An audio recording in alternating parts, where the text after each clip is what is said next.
ಸೊಳ್ಳೆ ಕಾಟದಿಂದ ತಪ್ಪಿಸಿಕೊಳ್ಳುವುದು ಅಂದ್ರೆ ಯಾರಿಗೆ ತಾನೇ ಇಷ್ಟವಿಲ್ಲ ಹೇಳಿ. ಅದರಲ್ಲೂ ಮಳೆಗಾಲದಲ್ಲಿ ಸೊಳ್ಳೆ ಕಾಟ ತುಸು ಹೆಚ್ಚೇ ಇರ್ತದೆ.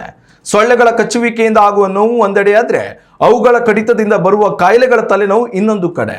ಈ ಎಲ್ಲದರ ನಡುವೆ ಜಗತ್ತನ್ನ ಕಾಡುತ್ತಿರುವ ಸೊಳ್ಳೆಗಳ ಕಾಟ ಮತ್ತು ಅವುಗಳಿಂದ ಹರಡುವ ಕಾಯಿಲೆಗಳಿಗೆ ಮುಕ್ತಿ ಹಾಡಲು ಐಟಿ ದೈತ್ಯ ಗೂಗಲ್ ಸಂಸ್ಥೆ ಈಗ ಜೈವಿಕ ತಂತ್ರಜ್ಞಾನದ ಮೊರೆ ಹೋಗಿದೆ. ಹೆಣ್ಣು ಸೊಳ್ಳೆಗಳ ಸಂತಾನೋತ್ಪತ್ತಿ ಸಾಮರ್ಥ್ಯವನ್ನೇ ಕುಂಠಿತಗೊಳಿಸುವ ವಿಶಿಷ್ಟ ಯೋಜನೆಯೊಂದನ್ನು ರೂಪಿಸಲಾಗಿದ್ದು, ಇದನ್ನು ಅಮೆರಿಕದಲ್ಲಿ ಪ್ರಾಯೋಗಿಕವಾಗಿ ಜಾರಿಗೆ ತರಲು ಸಕಲ ಸಿದ್ಧತೆಗಳು ನಡೆದಿವೆ.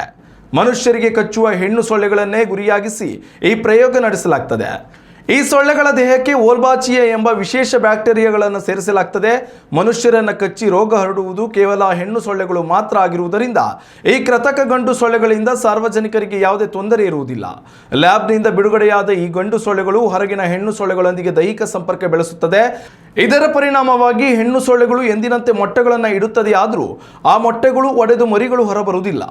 ಇದರಿಂದಾಗಿ ಸೊಳ್ಳೆಗಳ ಮುಂದಿನ ಪೀಳಿಗೆಯ ಬೆಳವಣಿಗೆ ಸಂಪೂರ್ಣವಾಗಿ ಸ್ಥಗಿತಗೊಂಡು ಕೀಟಗಳ ಸಂಖ್ಯೆ ಗಣನೀಯವಾಗಿ ಕುಸಿಯುತ್ತದೆ ಎಂಬುದು ವಿಜ್ಞಾನಿಗಳ ಲೆಕ್ಕಾಚಾರವಾಗಿದೆ. ಇದೇ ರೀತಿಯ ಜೈವಿಕ ಪ್ರಯೋಗವನ್ನ ಈ ಹಿಂದೆ ಸಿಂಗಾಪುರದಲ್ಲಿ ಯಶಸ್ವಿಯಾಗಿ ನಡೆಸಲಾಗಿತ್ತು.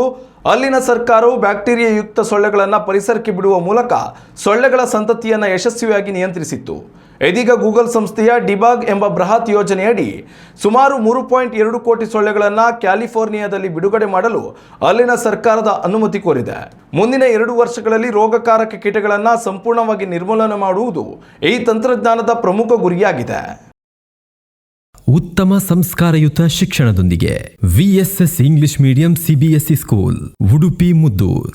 ನರ್ಸರಿಯಿಂದ 10ನೇ ತರಗತಿವರೆಗೆ ಶಿಕ್ಷಣದ ಜೊತೆಗೆ 5ರಿಂದ 10ನೇ ತರಗತಿವರೆಗಿನ ವಿದ್ಯಾರ್ಥಿನಿಯರಿಗೆ ಉತ್ತಮ ಹಾಸ್ಟೆಲ್ ಸೌಲಭ್ಯವೂ ಇದೆ. ನಿಮ್ಮ ಮಕ್ಕಳ ಪ್ರವೇಶಾತಿಗಾಗಿ ಈ ಸಂಖ್ಯೆಗೆ ಕರೆ ಮಾಡಿ.